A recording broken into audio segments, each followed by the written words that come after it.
Hello. नीट 2024 देणाऱ्या सर्व स्टुडंट्सला माझं असं सांगणं आहे की त्यांनी आता त्यांचं पूर्ण एनर्जी, वेळ आणि फोकस हा फायनल रिव्हिजनकडे वळवावा. वेगवेगळ्या टेस्ट सिरीज ज्या तुम्ही देता आहात त्याच्यावरतीही काही लिमिटेशन्स आणा. म्हणजे 2 किंवा 3 दिवसातनं एक फुल सिलेबसचा PCBचा पेपर तुम्ही इथून पुढे द्यायला पाहिजे.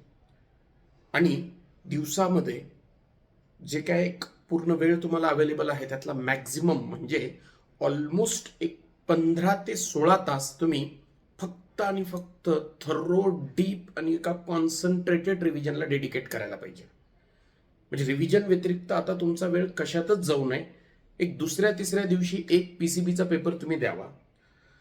दुसरं असं की बऱ्याच जणांचे कॉल आणि मेसेजेस याच्यासाठी येतात की सर भीती खूप वाटतेय आणि त्यामुळे कदाचित फोकस करायलाही अवघड जात असावं असं मला वाटतं की भीती खूप वाटते, स्ट्रेस खूप येतोय.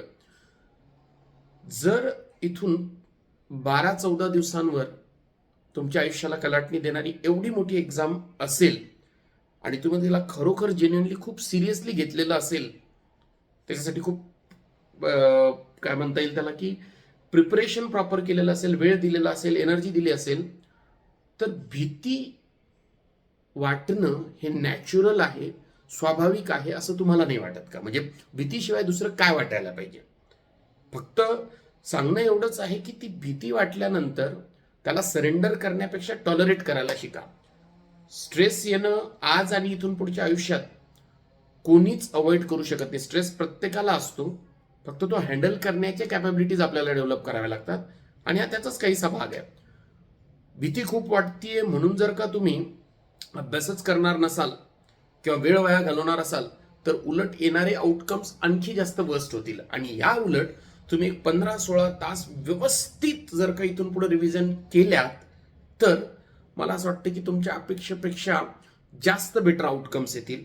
आणि मला सगळ्यांना हे सांगायचं की तुम्ही एक्झाम आणि रिझल्टचा विचारच करू नका, कारण मुळात भीतीच तुम्हाला एक्झाम आणि रिझल्टचा विचार केल्यामुळे वाटते.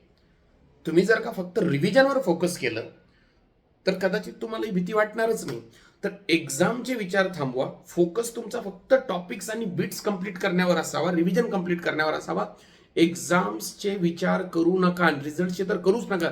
ते करायला एक्झाम नंतर भरपूर वेळ आहे की जर स्कोअर चांगला नाही आला तर काय, पेपर खराब गेला तर काय, आपल्याला ही सीट्स जी तुमची ड्रीम सीट आहे MBBS नाही मिळालं तर काय, किंवा जे काय तुम्हाला वाटतंय निगेटिव्ह थॉट्स हे मिळालं तर काय, किंवा आपली एक्झाम आपला पेपर खराब गेला तर काय, याचे विचार करायला खूप वेळ आहे. तुम्ही सध्या फक्त आणि फक्त रिव्हिजनवर फोकस करा. एक्झाम आणि रिझल्ट्सवर फोकस करू नका. दिवसाला 15 ते 16 तास तुमचा अभ्यास असायला पाहिजे. So all the best.